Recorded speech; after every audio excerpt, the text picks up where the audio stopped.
All right, this week I'm here with Steve Raggiani. Steve is the creator, the founder of a concierge business. I call it a concierge business, but it is an app. It is a food app based in New York City where he gives you the inside info for every food pop-up on a daily basis. Fair to say? Is that a good way to describe the business? Everyone describes it their own way, and I really like what you said. It really is. It's a luxury product, but you don't know it's a luxury product until you become a user. Because I'll tell you this, being a food app, it kind of makes people think like, oh, another food app, but it's not. I hate calling it a food app. It's not. Because of that exact answer. It's not. It's like saying to someone like, hey, you need to buy these boots, and not understanding that these are the most comfortable boots with fur lining and you have to own them and they're not just a product. That is Ate It. Ate It is a comforting product. It's a concierge. And you are guiding your users to awesomeness. Like, literally, that's what you do. I love that. That is literally what you do. That might be the best encapsulation I've heard about Ate It from someone that I've never met until this moment that I've heard yet. So I appreciate that. What are you doing right now? Like, where is Ate It at right now? Ate It's at a very interesting spot right now because it's got a real cult following here in New York. Our community is very much industry first. So that was always part of how I wanted to build the company. I think when you said it before, most food apps, they start out by a foodie. And a foodie that may or may not have experience building a product like this before, but they have the idea. And sometimes those foodies may have the development experience, but they don't have the marketing or the knowledge of the industry. And I think one of the things I've noticed is, like, you see these apps pop up, they raise a ton of VC funding, and then they get flushed with cash, they hire a big team, they run advertising, they get everyone on the platform, and then people just kind of fall off because there's no emotional connection to the app. There's no community. It's just an app. Yep. It's people just see it as just, oh, it's just another thing on my phone. But the way we're building it is community first, driven by the industry, and I think the industry often gets forgotten when these apps come out. Like, if you ask any chef what they think of Yelp, I can guarantee you 10 out of 10 they're going to tell you to go fuck off. Yep. So I think the way that we're building it, and it honestly just happened mad organically. Like, my family owned a restaurant when I was growing up. I worked in a restaurant my whole life. What restaurant did your family own? In Boston. There was restaurants in Boston and New Hampshire and in Maine. But your family owned 3 restaurants growing up. They happened sequentially. But as I grew up and as I got older, I worked primarily in the one in New Hampshire and Maine.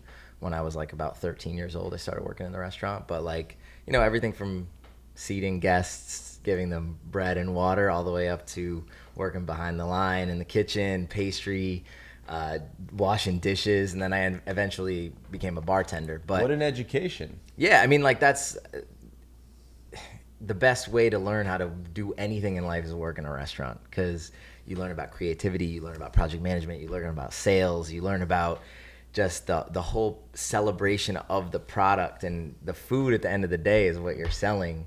And if you can figure out how to all work as a team to get that dish in front of that customer and make them happy and memorable, like, you win.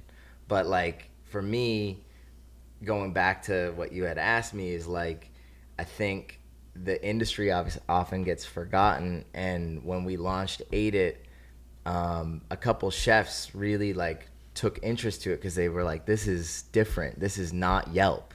You're valuing the expert opinion, and you're celebrating the up and coming chef that no one else is writing about. And there's a sweet spot there that's really special.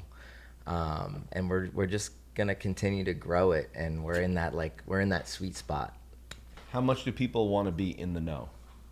I mean, I think everyone does to some degree. Because that's a big component of your app, right? 100%.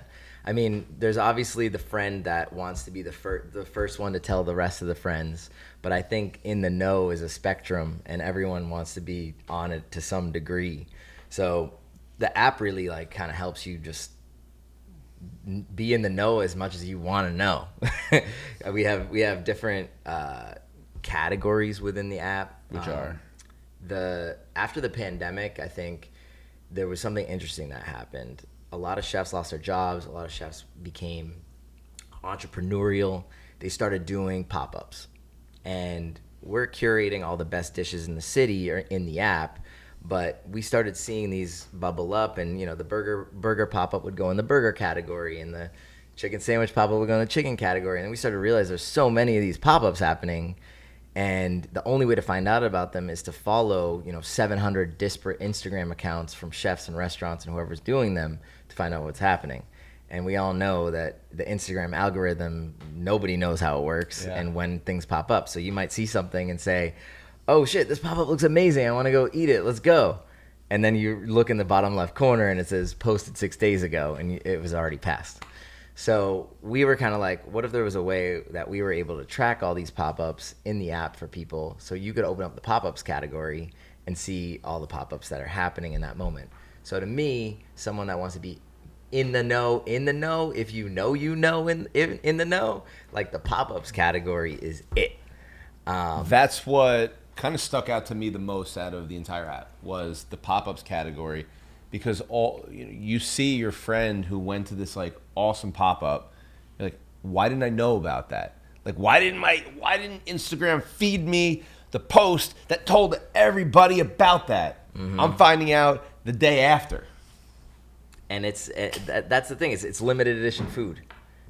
You look at different industries like sneaker culture, fashion, the drop, that language.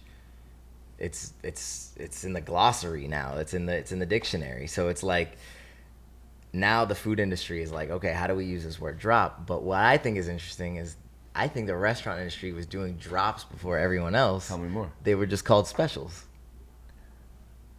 Go on. So a drop is a limited edition item. Totally. That you can only get on one day. Yep. It is dropping time. At 1 o'clock on Friday. Bingo. Back in the day, you found out about the drop when your ass was in the seat at the restaurant and the waiter said, do you guys want to hear the specials tonight?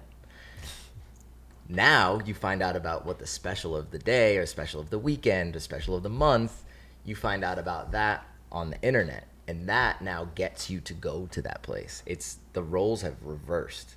And that kind of like segues into another category in the app, which is the drops section, which is like where these are brick and mortar restaurants that are releasing limited edition items. For instance, this weekend, Feeney Pizza collaborated with Action Bronson to do it's a fried sesame bagel strufoli.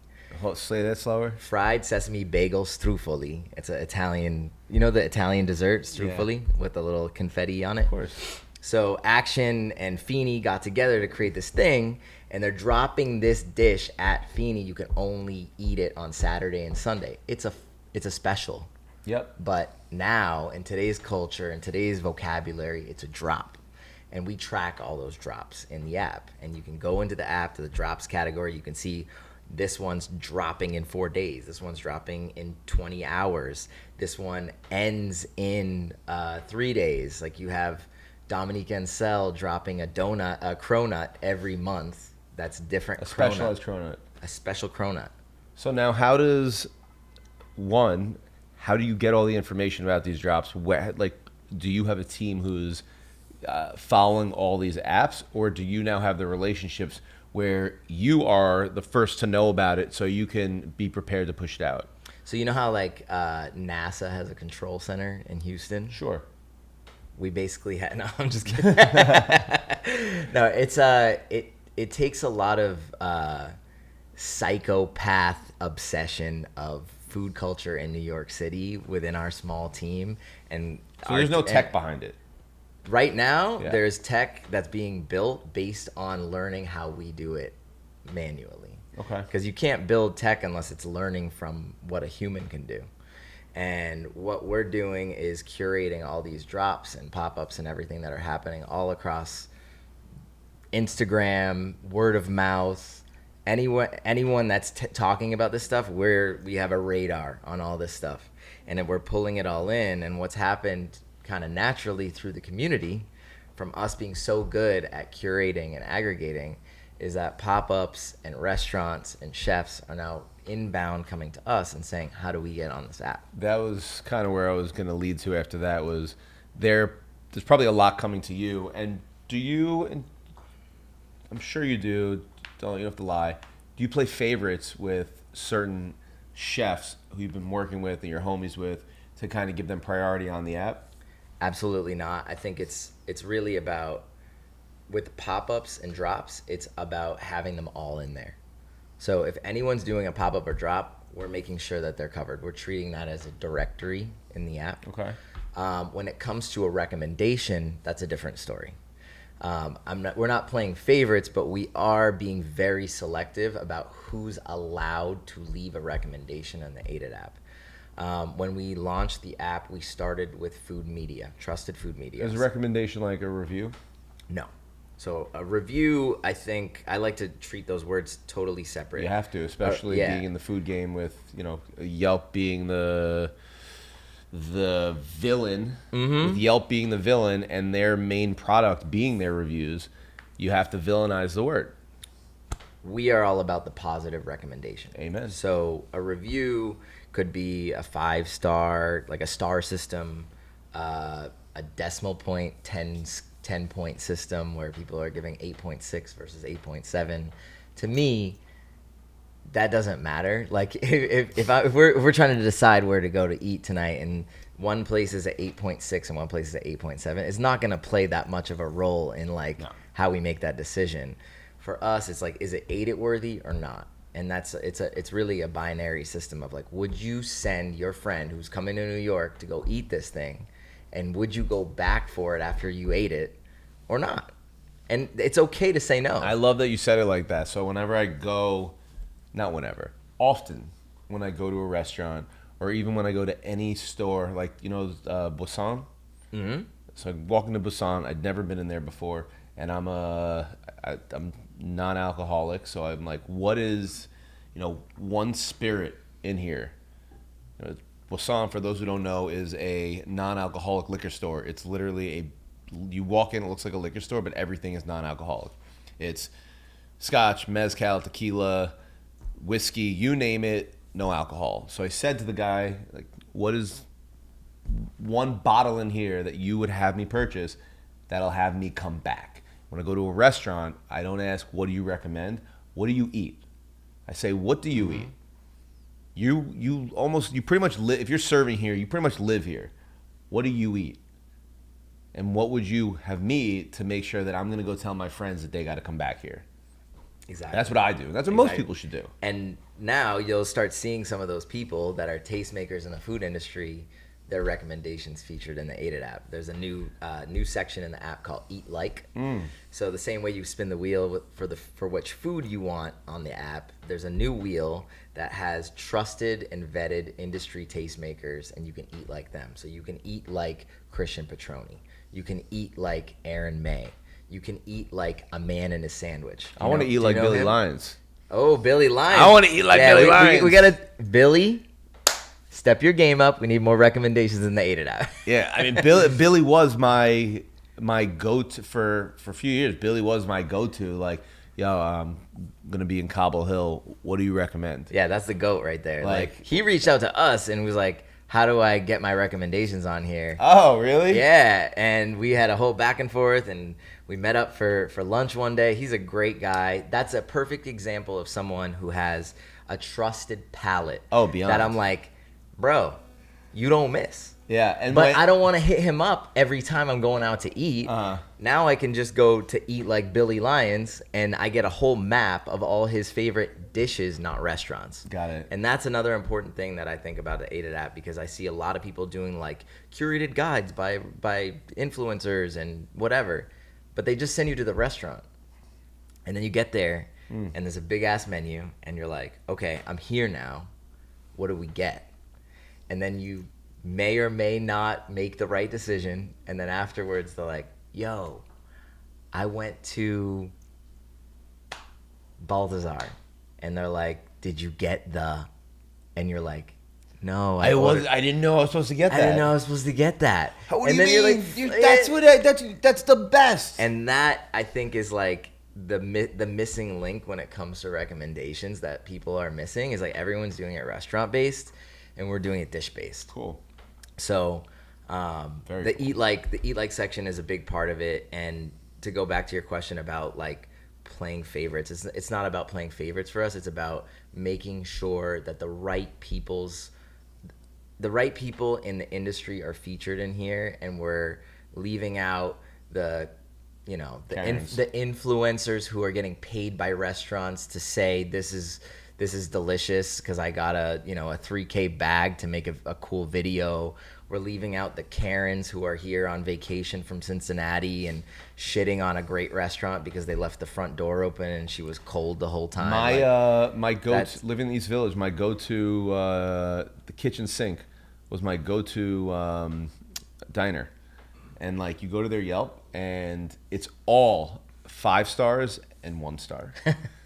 Classic. It's like, yeah. And you go through all of them, all the 5-star reviews, and like we know how these 1 stars affect their entire review and their whole rating. Meanwhile, every 5 stars is talking about how great the food is. Every 1 star is talking about my delivery took an extra 20 They're never minutes. about the food. They didn't put extra dressing. I ordered extra dressing. It's never about the product. It's about the service, but not even like we're in New York City. It wasn't even about the service that someone was rude. It's about like they didn't get their food in time. They forgot a utensil. They forgot extra dressing, whatever it is. And that's the pain point with like an app like Yelp. That sucks. Yeah. And you guys took that and you shat on it. Yeah, I think it's like if you look at the history of reviews, right? Like it used to come from one source. It was the Michelin Guide, which I don't know if you know this. Of course. Is a marketing idea to make you use your tires. So that's Michelin Guide. Then as things progressed, newspapers like the New York Times and stuff, like they started becoming authorities in delivering reviews and recommendations and all that kind of stuff.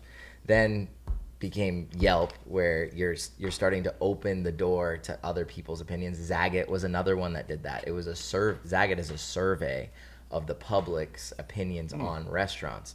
So that was like kind of opening the door to the crowdsourced era, where we're inviting everyone's opinions and we're gonna consolidate them all into one place.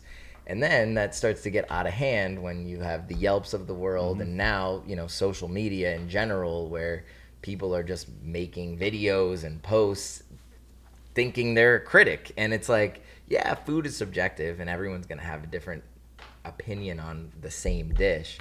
But for me, it's like, let's take a little bit of the objectivity into it and create a more finite circle of people's opinions rather than include everyone's. Because I don't know who Jack from Ohio is saying, like who he is and what his palate's like, but I do know that this person is from the Food Network, and I know this person is a sous chef at this one restaurant, and this person is an editor at Bon Appetit. Like those are the people that I trust. So it's kind of like the world is moving from crowdsourced to curated, and we're kind of leading the way when Right, but as long as it's not pay to play.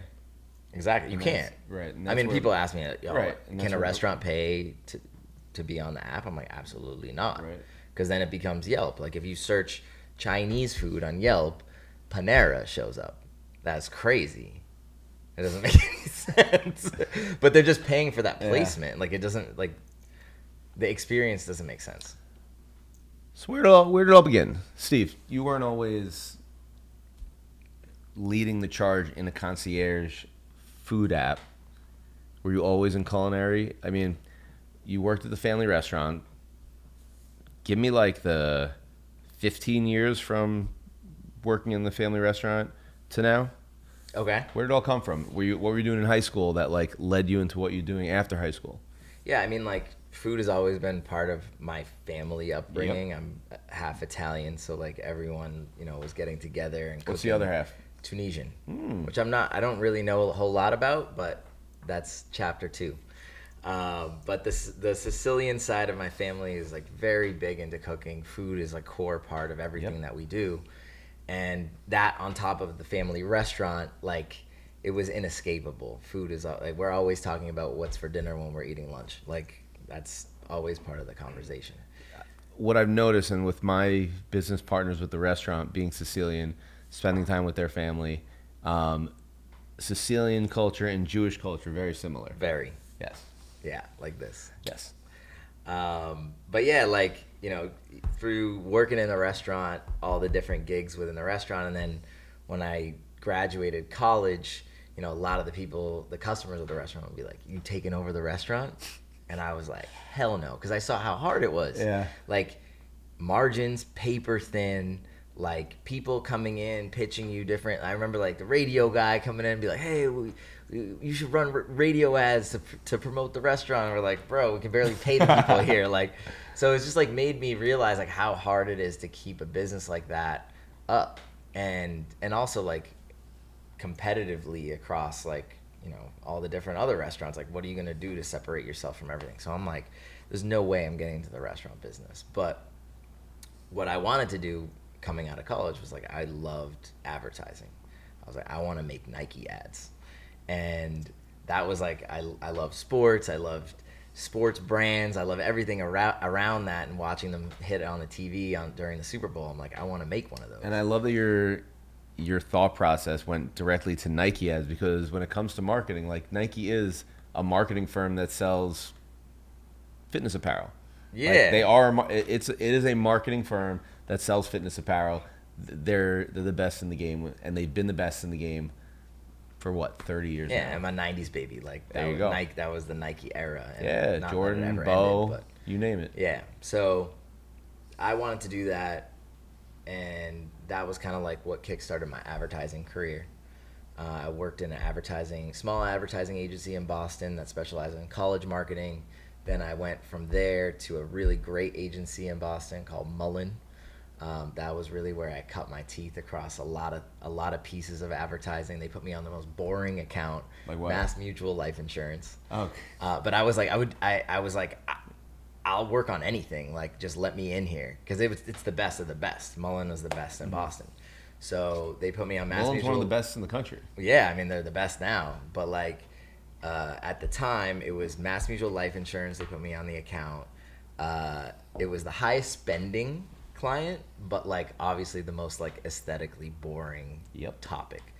So, and also working Mass Mutual, I'm assuming there was a lot of compliance things that you had to abide by the too. legal on every Oh ad my God, was yeah. like this. So my Crazy. brother actually, I think he works at Mass Mutual. My brother either works there or used to, and they threatened to take his license away because of his TikToks. Mind you. Oh, that's a whole nother game. Dude, of like agents having their own personal shit.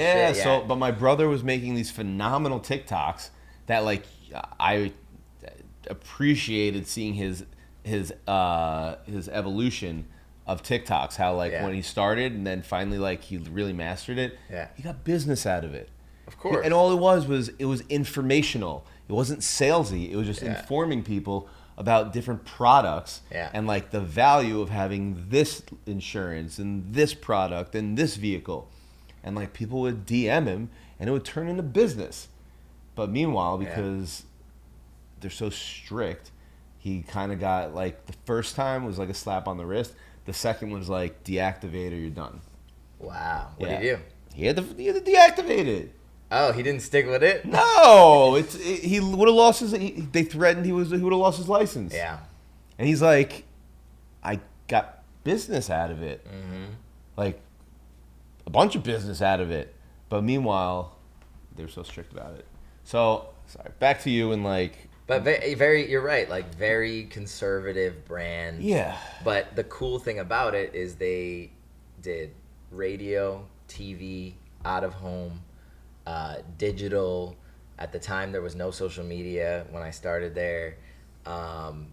Every medium, print, like I got to cut my teeth on every single kind of way to communicate to consumers. And that was also like where I realized I was in the wrong position in advertising. I was more of a creative, but they put me as an account person. So I don't know how much you know about advertising agencies or you watch Mad Men, but like my first day, my job was to update a print ad from Mass Mutual winning like retirement provider of the year from one year to the other. So print in like a magazine or a Yeah, paper. yeah, like in a magazine. Yep.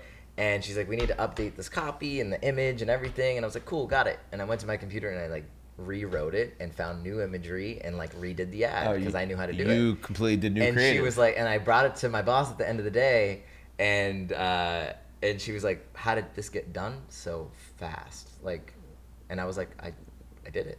And she's like, no. She's like, you need to fill out a pink sheet, give it to a project manager. Project manager needs to assign a copywriter, an art director, and a creative director. They're gonna work on it for a couple of days. Then they'll set up a meeting with us. We'll review it and make sure it's good. Then we'll pick the best one. Then we'll present it to the client. Da, da, da. And I was like, ooh, I'm in the wrong job. Yeah. Like your head exploded. You're like, I just did all of that better than what they were gonna do. So anyways, it was a great learning experience because I got to learn what everyone in the agency did. And I was like, I think I'm probably in the wrong spot. So they started moving me around and putting me on different stuff after Mass Mutual. I worked on Google and Adidas, where I got to kind of like scratch my itch of working on like a Nike type thing. And then from there, they opened up an SF office and they asked me to go out there and work on the Google account out there. So went out to San Francisco, way smaller version of Mullen, like a satellite office, where I got to work with the best of the best because it was a small office. So it was like, you know, Paul Folks, ECD, Savage, Zach Rubin, head of accounts, Beast, Brian Gunderson, best design director in the country, like Stephen Goldblatt, chief digital officer. So it was like me and like C-level motherfuckers, like just, and I'm like sponging this shit. Yeah, I mean you're thrown in the fire and you're just exactly that. You're just there to learn. Yeah. And literally soak it all in. Exactly. And from there, my boss at the time, Zach, was like, yo, I think you should get out of advertising. He's like, you're too creative. You're gonna stay in a silo if you keep working in advertising. It's time to kind of jump out and spread your wings and show people what you really can do. So I started interviewing different places, and I appreciate Zach for that advice because not many bosses would tell you to do that. But he's still especially when they have someone of as talented and with such an expansive mind. Yeah. So like I started interviewing and I ended up getting offered a job at Campari, the spirits brand. So that brand like hit a chord because you're like, and I love Negronis. And I'm like full circle, like my grandparents drinking Campari soda at home, and I'm like, this brand has been part of my life the whole time, but I didn't know that they owned other brands. So they have like a tequila portfolio. They own Wild Turkey. They own Sky. Like Campari does. Yeah, like they're a parent company. Yeah, they're like against like Diageo and all the big ones. Yeah.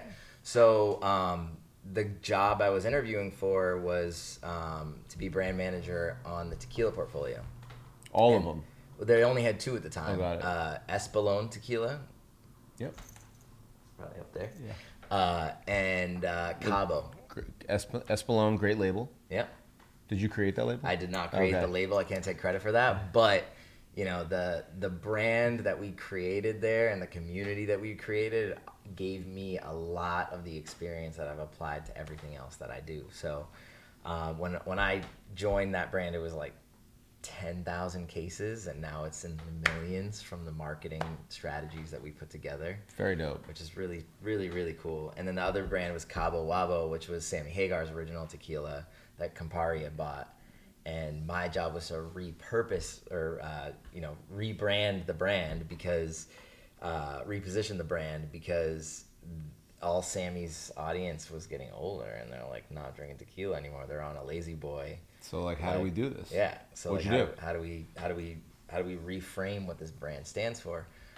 We actually came up with a pretty rad strategy that was like, okay, looking at the Sammy fan, they're all about living life to the fullest, but like not in a way that's, let me use an example. They got $100K to spend on a car. They're not buying a BMW or a Benz. They're buying a Ford F-150 and tricking it the fuck out. Okay. So like, think about that target audience. Think about that mindset. All the tequila drinkers that were drinking Patron and all the other high-end competitors, Don Julio, they're going to clubs where this consumer was like building a sick man den in their suburban house and having the boys over for a barbecue and like smoking ribs all weekend and using really quality we're gonna get into ingredients. this market, but we're not gonna try and compete with, because we're not gonna be able to win. We're not gonna beat these guys, so we're not gonna run that race. Like, we're gonna run this race. Exactly. So we did that, and it flipped the Super brand smart. right around. And we did partnerships with pitmasters. Oh, Yeah, so massive. Myron and Michael Mixon, one of the most winningest man in barbecue. He started using Cabo. We did a bunch of shoots with him, like cooking with tequila, showing people how to do like a beer can chicken using Cabo. Huge. Like everyone, it was everywhere. So they probably, like, their middle America market probably went through the roof. Yeah, Like, people forget about that. like market. non-tequila drinkers, maybe not non-tequila, minimal tequila drinkers became enthusiasts. Yeah, and the only brands that were going after that audience were bourbon.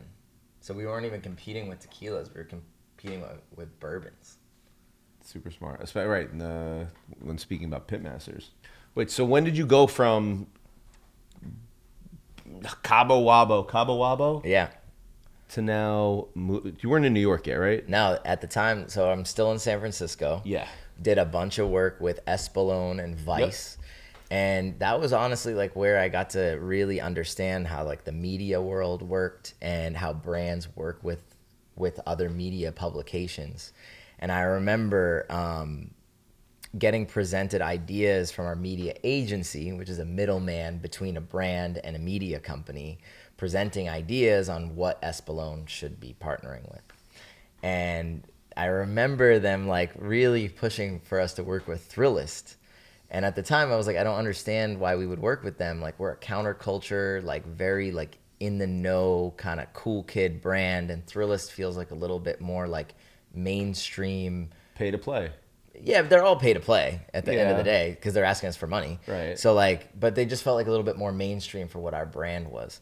And I didn't understand the recommendation. So like I asked to speak directly to the folks at Vice because they were not recommending Vice, but I just didn't understand why, because Vice is a counterculture brand. Granted, this was 2012, 2013. So like, oh, wow. not the Vice that is now. But I was like, I want to hear the pitch from them. And when I heard the pitch directly from Vice, it like snowballed into this like amazing platform and collaboration, and we just started building shit together, and it became like one of the most successful elements of the Espolón brand. It was called Black Market. It was our whole experiential platform. So like it just like set a little like light bulb in my head of like, I feel like media brands need to be working directly with brands, and like not just coming out with the agency that sits in the middle. Like, I don't know if they quite get it all the time. And that kind of like was a little thing that was bothering me. And then a friend of mine hit me up and said, I'm at Live Nation now. We're building out a creative team. Would you be interested? And that was like where I got excited, because I was like, I have an opportunity to fix this problem, because Live Nation is a media brand. So I took the job, came to New York, and started building a team of basically taking my prior experience of working in advertising, building an advertising creative team within Live Nation to help brands that want to get into music culture and show up at music festivals and concerts and develop ideas for how they can show. Did you have a title at Live Nation that was like head of activations? Head of creative. Head of creative. Yeah. And primarily you were working for activations at events.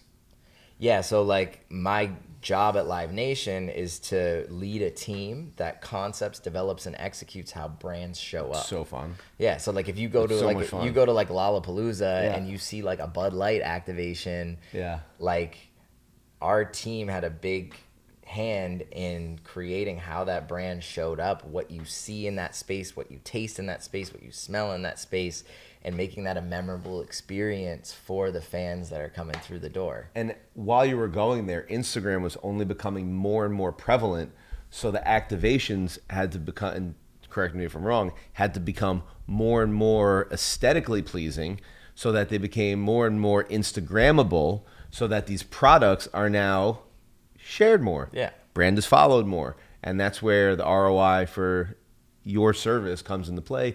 And now these brands are able to say like, oh, here's actual analytics that show what Steve did was fucking awesome. Yeah. So The evolution of your business evolution that got you there is so awesome. And like what I love about people I have on the show and you specifically with all of this, and now we're going to lead up to that, is you were following your heart and your mind, and you wanted to just keep doing what you love. And when you found that you were doing something that you didn't love, you seeked out like, all right, how do I get out of this cubby and go down that path? yeah. And you didn't like let anyone hold you back. You just kept fucking going. Appreciate that. Thank you. All right, so you're at Live Nation. You're Still there. I still work there. still work at Live Still Nation. work there. And I moved to New York, and I'm like, I live alone in the best city in the world. Where'd you move to? North 4th and Kent, Williamsburg. Williamsburg. And I had been here for, business here and there, ate some amazing meals, but like I live here now. I'm like, the world is my oyster. Where am I gonna eat? What time of the year did you move here? January. Got it. So I got that January winter deal at the new building there. Yeah, was it one North 4th? Yeah. Yep. They were giving away like 3 months free. Yeah, 3 months free. Got in there. It was January, so Smorgasburg wasn't there yet. It was on its way there in a few months. Yep. But yeah, it's cold, so I'm like, I want ramen, but I don't want to just eat like the closest any ramen. I want to eat the best ramen. So I go on Google. Can I guess where you ended up? Did you go over the bridge? I didn't end up anywhere. You didn't end up anywhere. Oh, this is the story. I go on Google and I type in best ramen New York.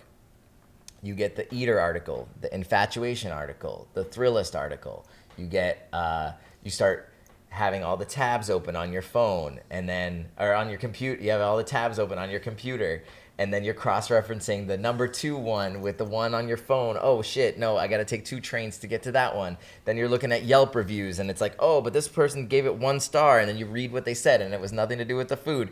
And I got this like detective triangulation going on. And next thing you know, it's like 45 minutes later, and I haven't left the house yet. I can't figure out where the fuck I'm gonna go eat ramen. And that was like when the light bulb went off, and I'm like, why can you use one button and click and call it Uber, one button and book a dope house on Airbnb, but if you just want to eat dope ramen from someone that knows what the fuck they're talking about, it's like a 30-minute escapade. And I start talking to all my friends. Everyone's like, "Oh, that's what you got to do." Everyone was just complacent with it. They're like, "You got to put in the work to find great food," and I just didn't sit right with me. While we're on the topic, you have a favorite ramen? It's controversial. It's new. The Spot is new? The Spot is new. Is this still good? Yeah, it's good. Okay. The Spot is new. Wait, so your favorite ramen in New York City is? Ramen by Ra. Ramen by Ra. It's new. It's on Bowery. It's unconventional. It's not your classic ramen, but she is obsessed with ramen, and she loves giving a twist to it that is like so authentic to who she is. And she does a bacon, egg, and cheese ramen. She does an everything egg drop ramen. She does a gravlax ramen. She does a steak and eggs ramen. It's an asa ramen experience, which is like in Japan, it's more of like a daytime morning kind of situation. And my head's exploding. To translate it to the American market, like bringing familiar things like that through the lens of ramen is just something that really like blew my mind recently. So like that, when you ask me, like that's the one that stands out to me right now. I love that. I mean, I used to live across the street from Minka, which is fantastic. Yeah. But it's like, that doesn't sound like this. No. This is different. This is different. 5-seat counter, like very intimate. Amazing. You gotta check it out. All right, so you can't find ramen. Your friends are telling you got to do all the detective work yourself if you want to find good food, and you're like, fuck that. There's got to be a way. So my advertising brain kicks in. Yes. And it's like, okay, we got a problem. let's come up with a solution. The same way a brand would come to us, let's treat ourselves as the brand. And the challenge we gave ourselves is like, how do you get from being hungry to eating something certified delicious in 3 thumb taps? And we downloaded every food app that everyone had and played around with them. And I was just like, I didn't fundamentally agree with how they were all designed. Like everything was restaurant first, cuisine first. So like some of them are like American food. Like I don't crave American food. Do you? You crave a burger. You crave wings. Touché. You crave, like, you want specific things when you're trying to figure out what to eat, but yet everyone's like bucketing them into these like larger categories. Cobb salad in the American food category? I guess, yeah, okay. It would go into there. But yeah, I was just like, I don't get how they made this. I think I can do it differently. So me and a homie that was from advertising, sketched it all out, designed it all out, and we're like, how do we create a user experience that goes from hungry to eating something certified delicious in 3 thumb taps? That's where the food wheel came from, where you spin the wheel. That was inspired by The Price is Right.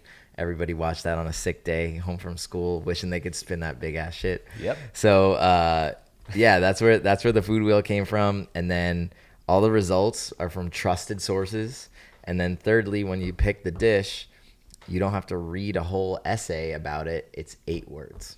So every description of everything in Ate It is 8 words, and we link to everything that you would want to go get that dish, whether it be a rideshare service to the restaurant, delivery, the restaurant's website, the restaurant's Instagram, and it's just those 3 screens, boom, boom, boom, and you're off on your way to eating something dope. Knowing your background now, I see why your About Us video on your landing page is so incredible. It's so incredible. Like it literally tells the story of the product, Ate It, Yeah. how to use it, and why it's going to be a value add in your entire life. Thank you. Yeah, I mean, it's really an amalgamation of all my career experiences into one thing. And for me, it's like, it's a side hustle that allows me to help the restaurant community in one way, help people that have the same problem that I had, and also just have some fun with it. Like it's really brings me joy every time I work on anything Ate It, because it's just like, it's fun, and I know it's for a good cause. It's your baby. So it's like, yeah. But we're missing the key component here. Talk to me. How did you create the app? So Like, hundreds of thousands. We don't of people know how to code. Have Yeah. app ideas. Like, you don't just like, got an app. Yeah, no, it takes investment for sure. I saved a lot of money and invested a lot of money into it. Luckily we had the creative capabilities to put it all together from a front end perspective, and then we started interviewing different dev shops that could help us bring our designs to life through code. Were you interviewing dev shops that worked in similar fields, or like we were exploring a lot of different options. I remember we were at the very beginning, I actually hit up a friend from college that had experience, so he helped kind of get a little prototype working for us. And then from there, we started interviewing dev shops, and I met a guy through a friend that was like, yo, you should talk to my friend. He might be into the idea. Maybe he can give you like a friends and family kind of discount. So we went down that road, and it was cool because like I remember I was talking to him on the phone on a Zoom call and explaining to him the idea, and he's like, dude, I get it. And he held up his phone, and he had a sweet chick sticker on his phone. And I'm like, yeah, you get it. So we ended up going with them, and they helped us get the MVP off the ground. And from there, like MVP, minimum viable product. So like the best, easiest thing to make, to put out into the market, so people can actually interact with it, and you can start learning about. And then the you're customer. monitoring everybody that's using it. You're monitoring literally every button. Like they scroll, they hit a button, you're seeing their user experience, and then you're able to take that. Yeah, and do better. Surveys. We did a lot of surveys, like looking at how people were using the app, what people valued about it, what people didn't, and just tweaking and tweaking. We launched in 2019 in the App Store, which was like a weird time because it was right before the pandemic hit. But we were able to get a lot of learnings in that like year, and then we used the pandemic to kind of tweak. And from there, we moved some of our dev to Vietnam, where some of the work is a little bit more affordable. Yep. So right now we work with them on. They helped do the most recent update that I was talking about earlier. More affordable, and they work super hard. Yeah, they're awesome. But yeah, that's how like the app got built from a code perspective. And all updates you're still running now through your team in Vietnam. Yep. And that stuff, whether you like it or not, unless you have a co-founder or whatever that has tech experience, like you got to invest to get anything back. So even when you do have a founder with tech experience, you got to invest in that. Yep. And it's all going to be a learning process. I mean, even when you're 5-10 years in, you're still learning new things every week. Yeah. So for us, it's just like, what are the necessary things that we want to update in the product, and like what's going to be worth the investment for us to do for the community. So that's how it got built. What would you say is the biggest pain point right now within the app? Pain point. I mean, I don't want to come across as you could come not off as modest, narcissist, but yeah. like Say nothing. it's say pretty we're, fire. Say we're super dope. It's pretty fire. Yeah. Like if you asked me that like 3 months ago, Yeah. I would say like there was a lot of things, Yeah. but we like literally just pushed the shit live like a week ago. Yeah. And the feedback we're getting is like crazy. Like everyone's like, yo, this is so good. It feels like the sneakers app for food.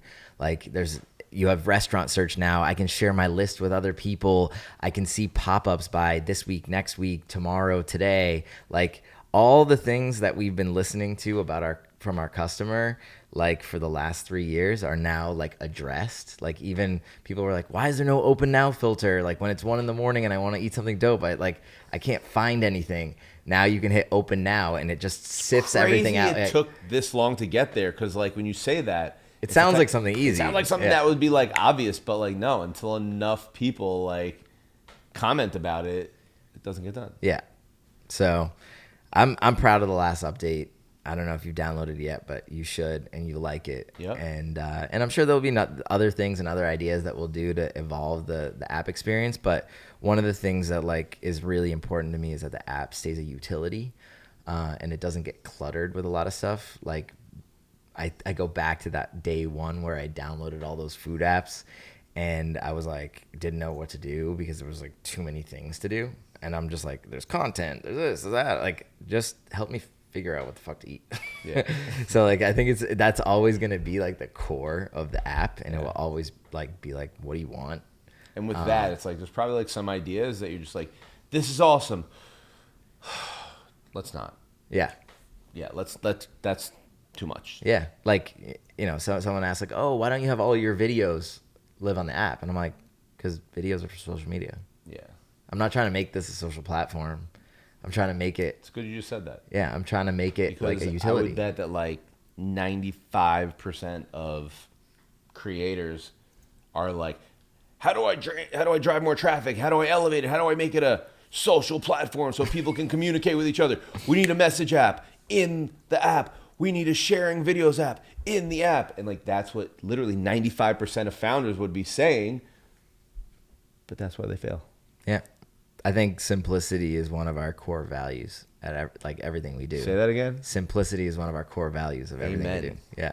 And it's super smart. And that's what keeps you being able to grow and not explode. Appreciate that. Are you reading anything right now? To be honest, I've been like running and gunning. I haven't had a minute to like stop and focus on anything. I listen to podcasts. I listen to... You listen to the Self-Starter Show? No. I just started listening, but I will start now. But book-wise, like if I were to pick a book that... Give me one book that you would recommend to anybody. Ever since I was a little kid, and this goes back to the reason why I wanted to make Nike ads, I always idolized Phil Knight. So Shoe Dog is one of my all-time favorite books. Like whether you're an entrepreneur or just someone that like loves reading about how things are built, like Shoe Dog really did it for me. There's so many gems in that thing. Beyond. Yeah. Beyond. And just like his story, like the first 70% of the book, the first 70% of the book is like what nobody knows about. Everything from like, the mid-late 80s onward, like is common knowledge, but everything before that is like nuggets. Yeah, he has that one quote. I'm probably gonna butcher this, but he's like, cowards never start, the weak never finish, and then the rest is us. I don't think you butchered that. I think that was on the button. I love that shit. That gets me fired up. In that same vein, give me one word for anybody trying to make it.